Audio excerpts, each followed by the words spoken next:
Hey folks, my name is Pravus, and welcome to an upcoming game called Cataclismo. This is a blend between real-time strategy, castle building, and some of the same horde survival mechanics you would expect from a game like They Are Billions or Age of Darkness Final Stand. In fact, the best way I can describe this game is you'll be building a castle out of Legos and then trying to survive against waves of unspeakable horrors at night. That is kind of the gist, all while boasting a beautiful art style. It does have a story.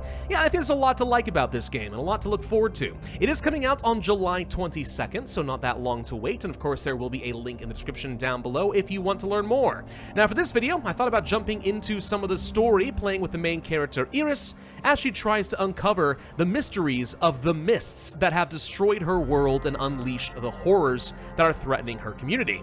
But I decided we're going to save that story for another video if that's something you guys would like to see. Instead, let's go ahead and jump into some endless mode. I don't expect to survive for that long, but it should be enough to go ahead and try out the basic mechanics. Now, our only option for this is going to be Endless Highlands. That's completely fine. Let's get started.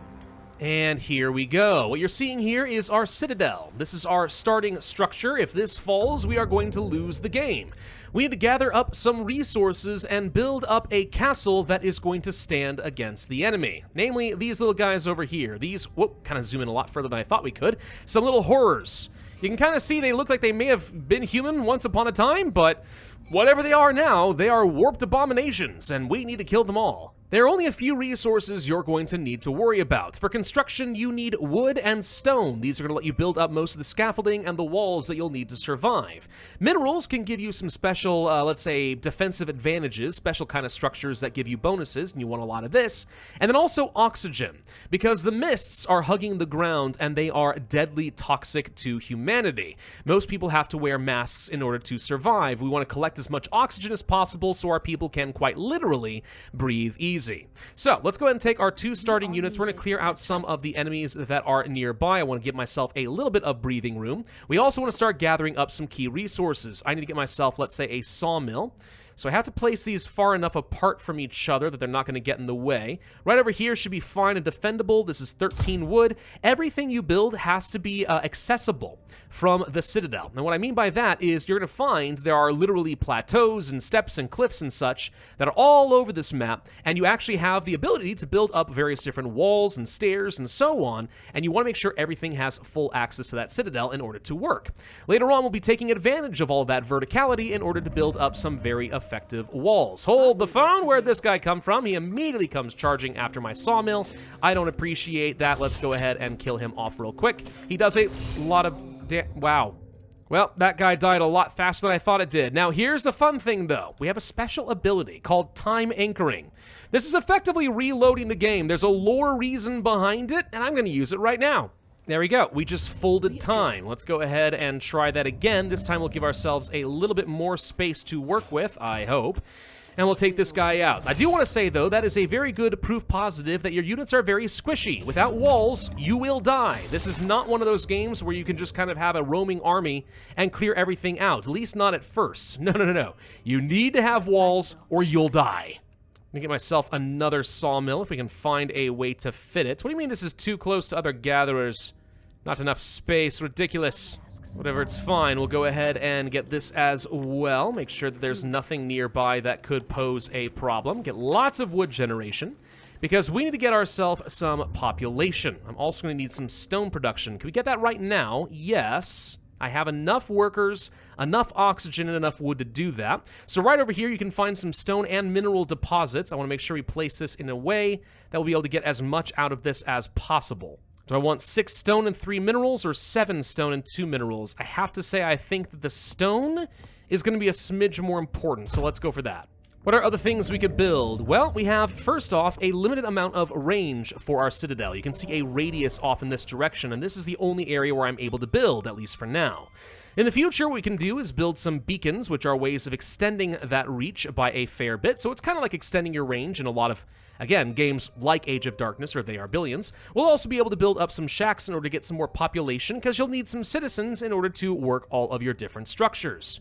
So we'll need some of those, plus there will eventually be a barracks where I can train up additional units. But really, the bulk of the playtime seems to be around placing down pieces for your castle. And for that, we have a lot of wooden struts and pieces here. We also have some of these stone pieces. Stone is obviously far more sturdy than wood. You have a lot more hit points, which means you can survive longer against waves of enemies. On the other hand, it's also very heavy, so you need to make sure you have a very good support structure, otherwise things can come crumbling down, and that would be a big issue. Let's see if we can kill these guys off if I need to kite, which it looks like I do. That is totally fine. I just want some breathing room here. There we go. All right, that at least gets me a little bit to work with. So now we do have 138 wood coming in per minute and 23 stone per minute and 6 minerals per minute. What I'm missing right now is going to be a lot of oxygen so I can rapidly increase my population. Now, as I said, the mists are kind of hugging the ground. If you want very effective oxygen production, you want something that's high up, right? That is the idea. You can place this on top of certain kinds of structures. I don't think my citadel is one of them. But if we could build a bunch of like big, tall, like stone structures, we could put this on top, and that's very convenient. Unfortunately, what we're going to have to do instead is build up some of our own strut structures and start creating some oxygen. So I'm going to get this as high as I feel like I can. Let's go ahead and use some of that wood to build up some of these support struts. And if I place down a smaller number of struts over here, what I can do is show you that if I place down, let's say, the oxygen filter here, we get 36 oxygen. That's not very good. If I place it very high up, ooh, 180. Now that is worth it. So let's go ahead and place this right here, and then I have to get some stairs built up in order to make this accessible. If at any point you decide that you don't like some of the things you built, no problem. You can recycle some of these structures and get some resources back. And that does end up being pretty important because you need to get some very basic castles together early game, and then you may want to go ahead and tear it all down and build it back up. Like I said, it's very much like Legos. Okay, so that's a lot of my basics set there. Now I'm going to go ahead and place down some shacks and try to get some human population built up. Just like so. Yeah, it's definitely a delicate balancing act trying to make sure you have enough resources while also building up your population. You don't have to worry about gold generation or anything like that. That's not important. You just need people in order to actually work anything else. There's also a cap to how many military units you can have. Right now, we are currently at a maximum of 10. If you go to our citadel, we will be able to research eventually some technologies, at least in the campaign you can, that will let you have more units than this. So that's something we may have to come back to. And now that I actually do have enough people, I think I am going to go ahead and build up one of those barracks I have been talking about. Let's get some military unit production up and running. Now, on the very top, you can see that the day is currently progressing. When nighttime comes, we will get attacked, so that is certainly going to be a major concern for us. Fortunately, the beginning waves should be relatively weak, so not a whole lot that we're going to need to worry about right away. Though I can see that there is going to be a few enemies coming from this direction. So this is where we need to build up our first round of walls. Good news is I actually do have a decent amount of stone. The only units I can currently train up are going to be some very basic bowmen. Okay, so these guys are cheap, but they are very squishy. They have long range and can only hit one unit at a time. We could increase the amount of damage they do with some technology, and that's stuff that could be useful later. It's another reason that the minerals are important. But for now, let's go ahead and train up a couple additional bowmen. And I would argue in this game, even though it's kind of real-time strategy, you should not be afraid to pause, because you have a lot of constructing to do with your walls, and it takes a fair bit of time and thought, and sometimes you want to be free to make some mistakes without, you know, things literally collapsing under you. Let me show you what I mean. We're going to go ahead and pick up some stone bricks. Do I actually have access to any, like, doors or anything? No, I don't have anything yet. All right, let's just go ahead and place down some stone bricks, though, all right? So, boom, boom. We can just kind of click and drag some of this out here if we want to, and that is fine. I'm going to start with a very basic foundation, kind of like this, and then we can start stacking more stuff up over here. All right, now the way this is going to be working is the taller your stone buildings are, the stronger they're going to be, right? More and more weight being pressed down here on the bottom means more and more hit points that the enemies are going to have to burn through, which gives you a bit of an advantage, so you want to have some nice tall walls. This becomes especially important for certain types of units, like my bowmen, which actually benefit from being at very high ground. They get extra range. So if we can build some nice tall walls and platforms for them to attack, we actually are going to be even better at defending. A good example of this would be if I place down right here, you can see that the color changed for the walls, representing that it is now more reinforced. So this is a very, very strong early game wall. Now, of course, we do have to have a way of people actually getting up here. This is where wood becomes helpful because it's very cheap for us to set up. And all I really need are some simple steps and scaffolding so people can get up here on top of the wall. So something as stupidly simple as this would do the job at the beginning of the game, and then my people are able to get up here. Alright, so this should hopefully be enough to survive the very first wave. You may also see this is why you need to have a lot of stone and wood production in order to be able to survive. The more you have, the faster you'll be able to construct up your castle. Anyway, the horrors are on their way, so we'll just sit here for a little bit. I'm not really worried yet. Okay, here come a few. They're actually coming over in this direction. Not a problem. We'll just go ahead and reposition and then rain death upon them. There we go. That should take care of that. We just gained a point. What do I do with points? Well, this is going to be a way of unlocking some additional pieces for my castle. So if we want some of these more complex stone pieces, that's not a bad idea. Or more complex wood pieces.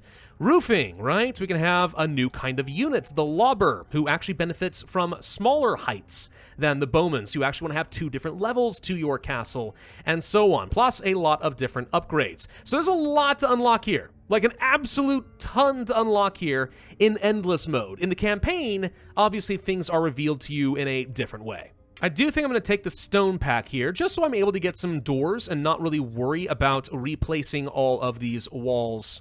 It may not really matter, to be honest. The fact that you can just recycle all your pieces, maybe I could just tear this all down and relocate it and I don't feel like there's anything lost.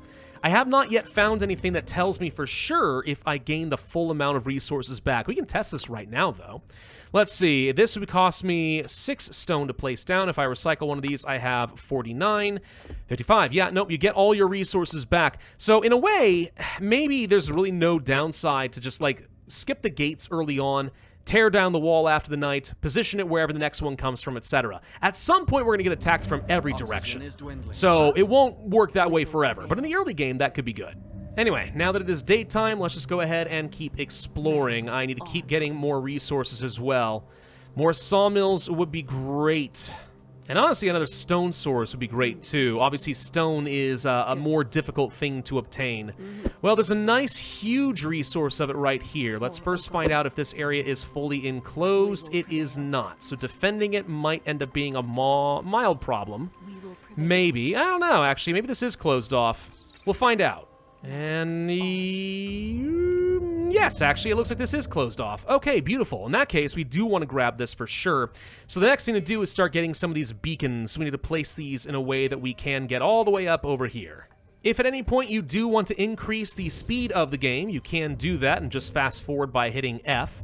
So that speeds the game up a bit. You can also just go ahead and skip directly to the next wave if you feel like you're ready for that. I'm not really sure what incentive you have to do that, but it is a thing you could do. So I want to point out the game does look beautiful. Like, this is actually a really compelling art style for me. I like it. I don't know. I think this looks really good. It does remind me of games like Synergy just a little bit. I don't think they're a direct one-to-one comparison, but it does kind of remind me of that a little bit. Still, I think it looks good. It's not exactly cartoony. It's kind of dark fantasy without being too gritty. Ooh, hold on. What do we have over here? Looks like we have a spawner for some enemies. I do not think we are able to take this on quite yet. We can certainly try to do a... Oh, God, no. We can do some damage, but ain't gonna be enough. I can tell you that much. Okay, well, we may lose a unit or two here. Maybe. I think we just go ahead and do a fallback, and maybe we come back to this later on. And night is nearly here, and it looks like we're going to be getting attacked from the same spot as last time. Okay, that is convenient. Here comes the next round of enemies. As long as it is still all these little guys, I'm still not feeling worried about this. Yeah, there we go. All right, another point obtained. Do we want to go ahead and get the wood pack next? Or do we want to go ahead and get the next unit? I think we'll go ahead and pick up the wood pack. That's fine. Looks like there are more packs to follow underneath that. You can start seeing some of the kind of archways and some doors and other things that you'll be able to use to kind of build more complex structures. But now that I have more complicated wooden stairs and stuff available, I can actually clear up a lot more space in my base getting up to these tall towers. There we go. That's a lot more compact and easy to work with. Thank you. Now, one thing I can tell you right now is going to be getting tedious to some degree, is actually going to be the base building mechanics here, right? This castle building Lego brick stuff. In a lot of ways, this is, I think, one of the big selling points of the game. But at the same time, if I have to do this every single time I want to place down one of these little oxygen, collectors, it's going to get real old real dang quick. Not hard exactly, but I'll spend more of my time just sitting around and building piece by piece as opposed to you know, surviving against waves of enemies, which, let's be honest, that's what most people probably want to do. So it's, yeah, kind of one of those weird things where its greatest strength could also become its greatest weakness, I think, depending a lot on how it's implemented. Now, one feature that I'd love to see added into the game that might exist and I just haven't found it would be kind of like a template mode, right? If I could just select everything in a square like this and say, I want to rebuild this, copy, paste, go, go, go. As long as I have the resources, that would be great. Then I could just go ahead and copy and rotate, let's say, some of my own custom designed towers or buttresses or whatever else in my walls, and I can apply them in lots of different locations. I think that would go a really long way. Again, maybe this exists already in the game and I just haven't found it. That is always possible. But if it doesn't exist and the devs happen to watch this, that would be great. Anyway, let's go ahead and plan on just building this area out over here. I'm going to use this as a staging ground from which I can try to take out that nest. Now, one thing I guess I haven't shown you is that walls can become unstable if the pieces underneath them are either insufficient to carry their weight or they get destroyed. If I were to pause the game and then, let's say, recycle these pieces, you can see everything that would collapse. This is why you want to build things while in pause mode, because I have a chance to quickly fix this before it all breaks apart. So I just wanted to show you how that's going to work. There are going to be advanced pieces that help with your defenses later on, right? Some crenellations that increase your range. Some banners that inspire your people and let them do more damage, right? Lots of useful things.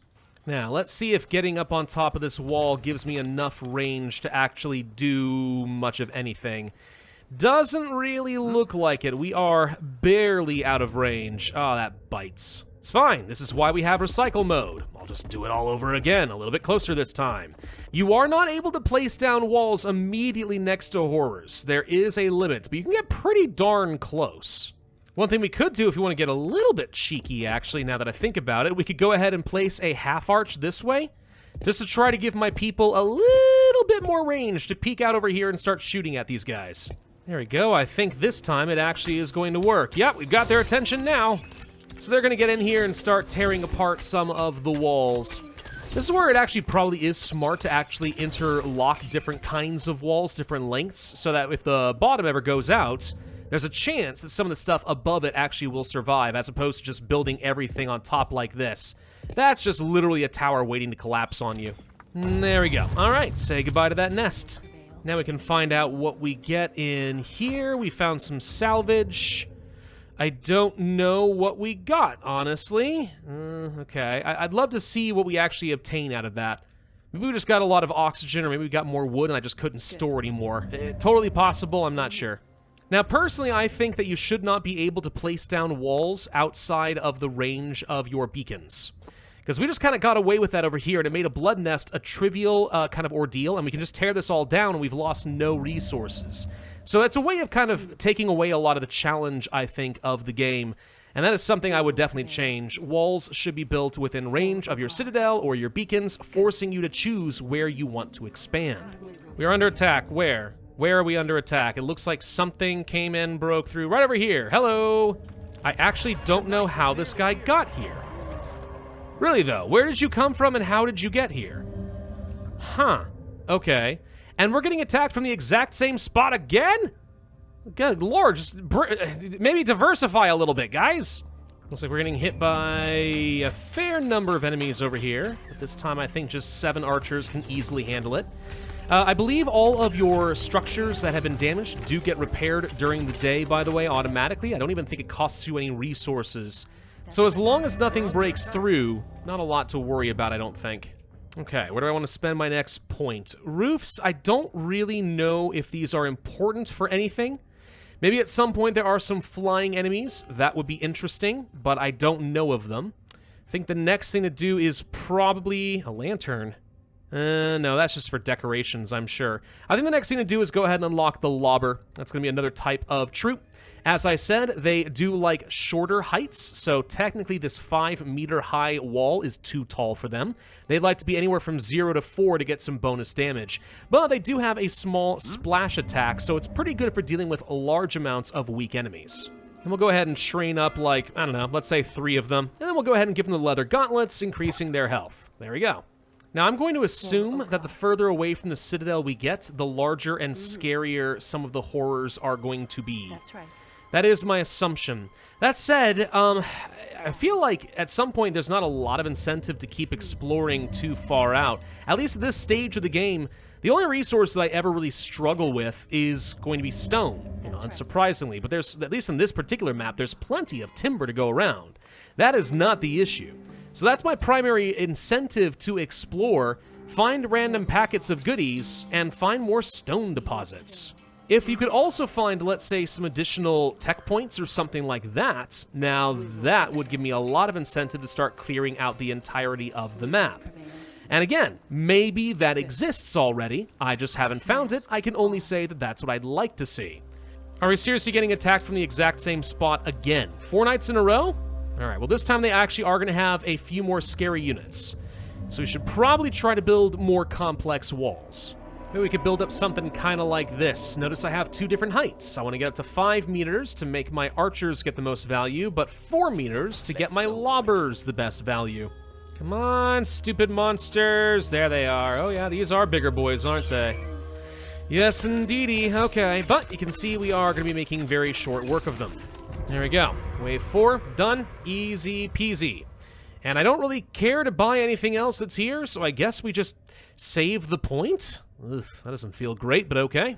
Ah, look. More of these nests. Okay. Well, we already know how to deal with these.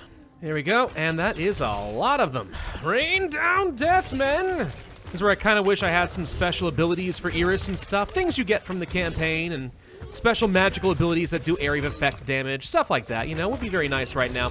Oh, some of these walls are thinking about collapsing. Oh, that's not good. Whoop, yep, case in point, these guys just went wham, boom, see? And that's why you do not want your stuff to collapse. Oh dear. Fortunately, I don't think anyone actually lost their lives here, which is a miracle. And there we go, that deals with that. Okay. I feel like that should have been far more punishing than it actually was, and now we just recycle, and there we go. We dealt with this threat as if it were nothing. You see what I mean? There's little things like this in the game where I'm like, I feel like this could be tweaked in a way that would make it far more challenging and engaging. There we go. Ooh, I got 2 points for that wave. Okay, we want more stone pieces, wood pieces, rope bridges. The banner would certainly let me do a lot more damage. It's not bad. And then, of course, there's the crenellations, or the merlons in this case, sorry. Spikes for traps, yep.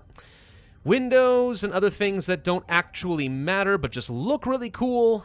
And a few upgrades as well. You know, upgrades that make it take less citizens in order to operate your oxygen filters and stuff like that.